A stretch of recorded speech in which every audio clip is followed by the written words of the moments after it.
Troisième paradoxe chez les zèbres, c'est cette recherche d'une part de connexion profonde. Les zèbres ne supportent pas le small talk, ne supportent pas les discussions de ça et de rien. Ils aiment bien des vraies connexions qui ont du sens, d'une part, et d'autre part, ce besoin de solitude. La plupart des hautement sensibles sont introvertis. Je rappelle que c'est pas une manière de s'exprimer, c'est plutôt la manière de se ressourcer.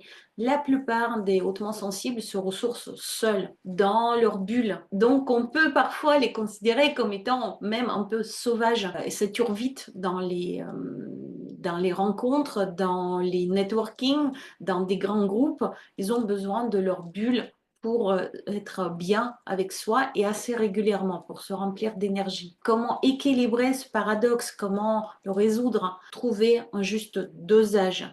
Comme une recette de cuisine, expérimente, vois ce qui te convient et mets les frontières personnelles là où tu en as besoin. Peut-être au niveau du temps. Moi, je sais que je fais beaucoup d'accompagnement de groupe, je fais beaucoup d'interventions, je fais des ateliers de groupe, etc., etc. Je ne vais pas passer beaucoup de temps avec un groupe de 20 personnes d'amis parce que je vais très vite saturer. J'ai déjà eu des interactions sociales qui sont très profondes avec mes clientes. On peut aussi mettre des limites par rapport aux différentes rencontres. On peut se faire des journées off où on se referme vraiment dans notre bulle.